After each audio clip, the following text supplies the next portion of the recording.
Today, I'm hoping we will have another big transformation here inside this little camper.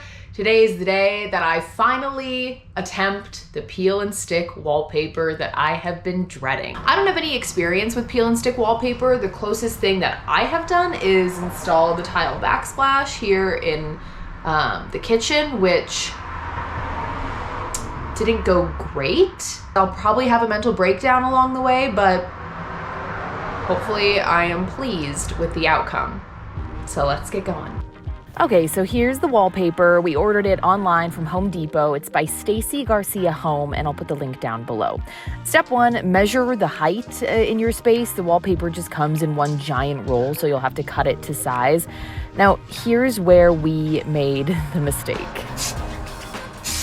So that's spray adhesive that we thought would help add extra stickiness to the self-adhesive wallpaper.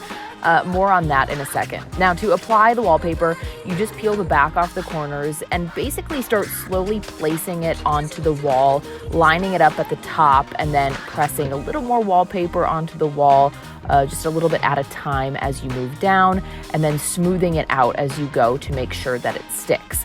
Now, back to the spray adhesive problem. We started noticing that it was just really bumpy. Is that from the adhesive, you think?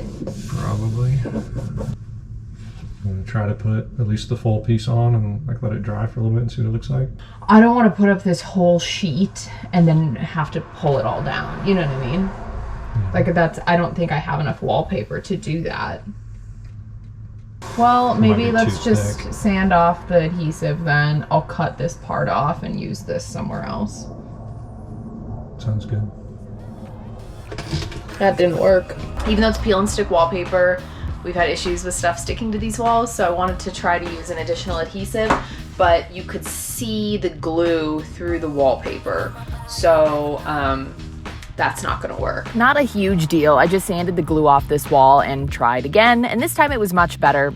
You can buy a tool to smooth the wallpaper as you go. Now, I just used a thin piece of wood that you'll see, and it worked great. Just make sure that whatever you're using is totally smooth and flat so it's not catching on the wallpaper or tearing it at all. Also, I cut around the sockets and the light switches as I worked my way down. I just used an X-Acto knife. I'm not sure if there's an easier way to do this, but this worked fine for me. Okay,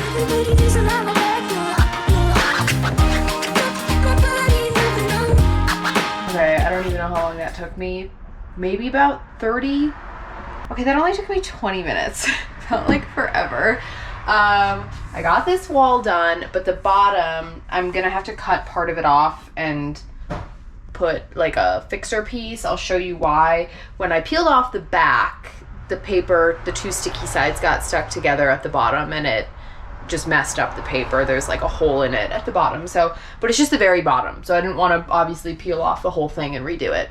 Overall, I don't think it looks too bad. So you can see the seam right here. I literally just cut the bottom of this piece off and then cut a new piece and put it right there. And then getting behind the toilet is gonna be a pain in the butt.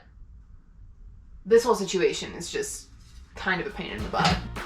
All right, so on to the next wall. Same thing over here. I just had a lot more that I had to cut around, but I started to notice that the wallpaper looked slanted, even though it was lined up perfectly on the ceiling. I think that's just because our RV isn't perfectly straight or level. The ceiling of it just isn't, and you just kind of have to make it work as you go. Cutting around the mirror and the sink is kind of a nightmare.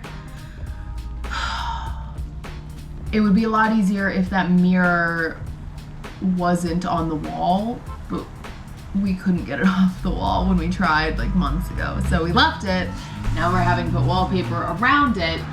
So I just took some measurements. I'm gonna cut the wallpaper to hopefully form around the mirror a little bit better.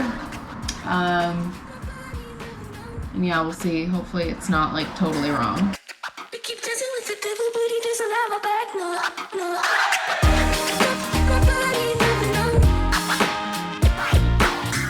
So around the mirror, I decided to use smaller pieces and then just line them up instead of trying to cut one giant piece that would somehow fit around the mirror, but I did still have some issues with this. I cannot, for the life of me, find a piece that matches up over in this corner. So I don't know if you can tell, but this is one piece here, and then this is a separate piece. There's a seam right here, and you can see it stops. And I cannot find the piece that will line up here. It's not an upside down because this flower is right side up. It's the same as this one over here. I'm so confused. I'm freaking out now. All right, figured it out. Cole came in here and figured it out.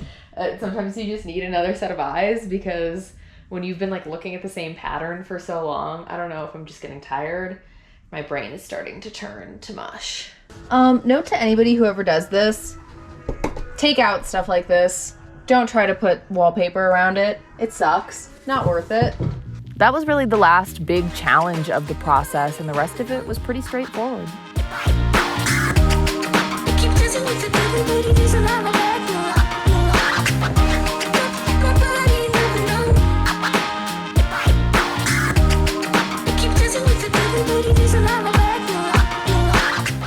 It is the next morning. The evening kind of got away from us. Ended up finishing most of the wallpaper last night, and I'll show you guys what it looks like. Okay, here she is. Looks pretty good. Went all the way around the vanity mirror, and then did this last night, and did these parts in here as well. Turned out pretty good. I think I'm just gonna do another coat of white up here instead of doing more wallpaper because you're not even gonna see that. And then here, we're going to do the same trim that is over here. So, also just gonna do another coat of white before we put that piece of trim on here because otherwise you just see like this much wallpaper. Not worth it in my opinion. And we'll also have a shower curtain rod here, so you really won't see this either. This is also going to be wood trim. We'll put wood trim over here. So yeah.